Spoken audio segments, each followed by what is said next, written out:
Audio Jungle.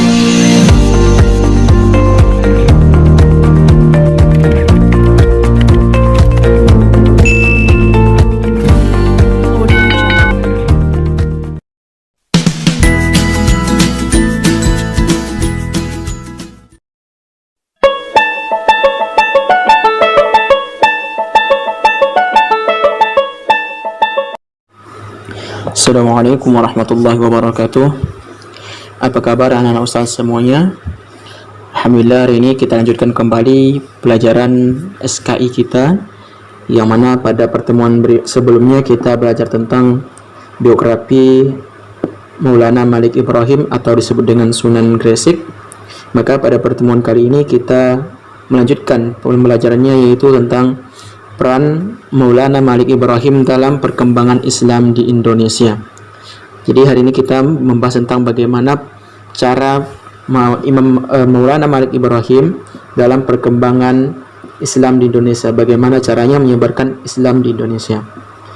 Dalam melakukan dakwah Islam di daerah Gresik dan sekitarnya, Sunan Maulana Malik Ibrahim mempunyai peran penting dalam mengembangkan Islam, khususnya di Pulau Jawa, yaitu yang pertama, bagaimana caranya, yaitu dengan mengembangkan Islam melalui jalur perdagangan.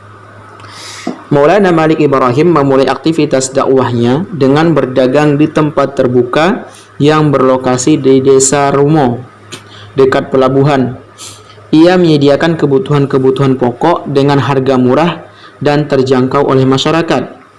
Pergaulannya yang didasari akhlak mulia, penuh keramahan, kesantunan, dan toleran dalam keseharian menjadikan masyarakat mudah tertarik untuk memeluk agama Islam.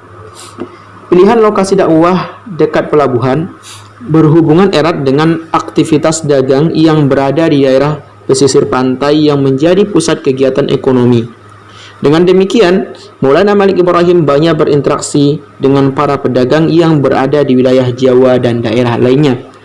Dengan arti bahwasanya Maulana Malik Ibrahim atau Sunan Gresik mengembangkan ajaran Islam dengan cara berdagang, dengan cara akhlaknya, kesantunannya, dengan itu orang tertarik untuk Islam.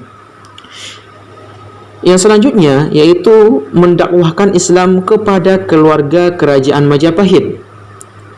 Setelah membentuk komunitas muslim di Pesucinan dan berada dekat dengan daerah pelabuhan pantai utara Gresik, Sunan Gresik berkesempatan menyampaikan dakwah Islam bersamaan dengan aktivitas perdagangan. Ia menyampaikan dengan penuh kesantunan dan akhlak mulia. Ini perlu digarisbawahi, yaitu dengan cara apa? Penuh kesantunan dan akhlak mulia. Satu persatu pemeluk Islam terus bertambah dari hari ke hari. Setelah merasa dakwahnya berhasil di Sembalo, Sunan Gresik pindah ke kota Gresik dan tinggal di desa Sawo. Dakwahnya pun merambah pada keluarga kerajaan Majapahit yang saat itu dipimpin Raja Brawijaya. Jadi Raja Majapahit pada saat itu bernama Brawijaya. Kedatangannya ke pusat kerajaan disambut baik, walaupun sang raja belum bersedia memeluk Islam.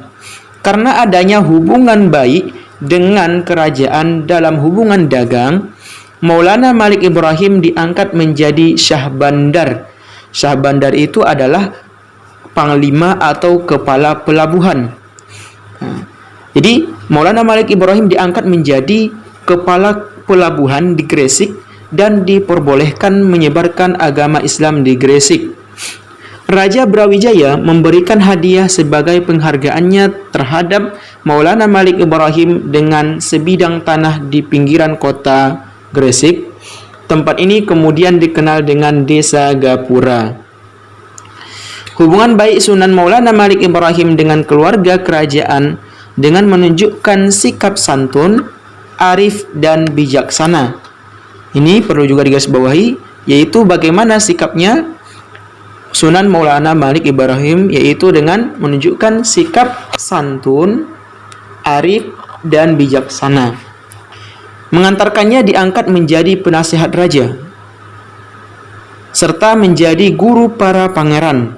Dengan sikap yang tadi yang arif dan bijaksana itu, Maulana Malik Ibrahim diangkat menjadi penasehat raja dan guru para pangeran di kerajaan.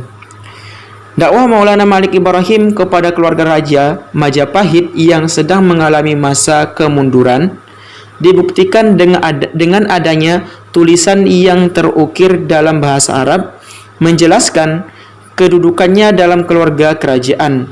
Dari dakwahnya, Islam terus berkembang di berbagai kalangan. Yang selanjutnya, cara Maulana Malik Ibrahim mengembangkan ajaran Islam yaitu dengan cara mendirikan masjid dan pesantren. Seiring waktu, masyarakat Gresik semakin tertarik memeluk Islam karena sosok Maulana Malik Ibrahim yang santun, dermawan, dan toleran. Inilah sikap dari Maulana Malik Ibrahim yaitu santun, dermawan, dan toleran. Kondisi ini mendorongnya membangun Masjid Pesucinan. Kini dikenal dengan Masjid Maulana Malik Ibrahim, terletak di Desa Leran, Kecamatan Manyar, wilayah pesisir utara Gresik. Masjid Pesucinan selain sebagai tempat ibadah, digunakan juga sebagai tempat pembinaan mubalik, santri, dan masyarakat. Bahkan, di tempat ini pula lahirnya pesantren pertama di Nusantara. Maulana Malik Ibrahim tidak hanya mengajarkan agama, tapi pengetahuan tentang teknik irigasi persawahan dan tambak yang bertujuan memajukan ekonomi masyarakat pesisir di sekitar pantai utara Gresik. Dengan arti, Maulana Malik Ibrahim juga mengajarkan masyarakat sekitar tentang cara bercocok tanam atau pertanian.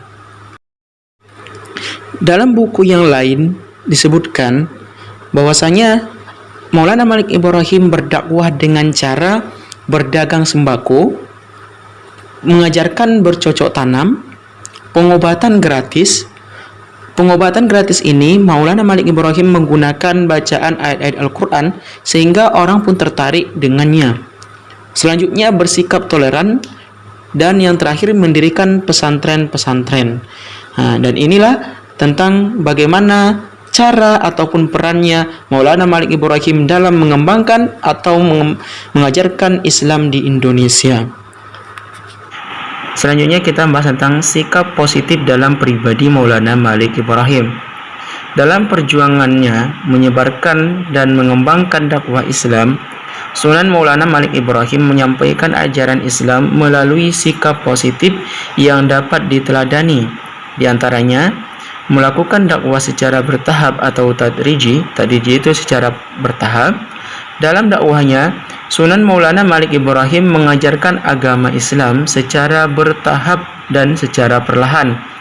Tidak ada ajaran agama yang diberlakukan secara mendadak.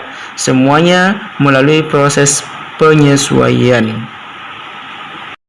Jadi, Sunan Gresik itu menyampaikan dakwah Islam secara bertahap, tidak langsung secara perlahan-lahan sehingga bisa diterima oleh masyarakat. Yang kedua, gigih dan tangguh dalam berdakwah. Kegigihan dan ketangguhan dalam menyebarkan agama Islam terbukti dari perjalanan jauh merantau dari tanah kelahirannya Kasan, yaitu sekarang sudah masuk wilayah Iran, menuju tanah Jawa melalui jalur laut yang melelahkan. Itulah bukti kegigihan dan ketangguhannya Sunan Gresik dalam menyampaikan dakwah Islam. Bahkan Sunan Gresik rela melewati jalur laut yang tidak semua orang berani untuk melewatinya, karena waktu itu belum ada jalur udara ataupun darat, semua itu melalui jalur laut. Dan itu dilewatinya bukan hanya berhari-hari tetapi berbulan-bulan demi sampainya dakwah Islam ke Indonesia. Yang selanjutnya, yang ketiga, itu santun dan dermawan dalam berdakwah. Sikap ini tunjukkan ketika berdagang dengan menggelar pasar murah dan selalu berbagi kepada fakir miskin. Kekayaannya diperuntukkan untuk berdakwah di jalan Allah Subhanahu wa taala. Yang keempat, toleran dan selalu menjalin hubungan baik antar sesama. Hubungan baik yang ditunjukkan pada masyarakat luas dan penguasa Majapahit menjadikannya sosok guru yang dibanggakan dan menghantarkannya diangkat menjadi penasihat raja dan menteri kerajaan Majapahit pada masanya. Toleran itu adalah menghargai perbedaan, baik itu berbeda agama, adat, budaya. Sunan Gresik sangat menghargai perbedaan agama, walaupun bukan beragama Muslim, Sunan Gresik sangat menghargainya.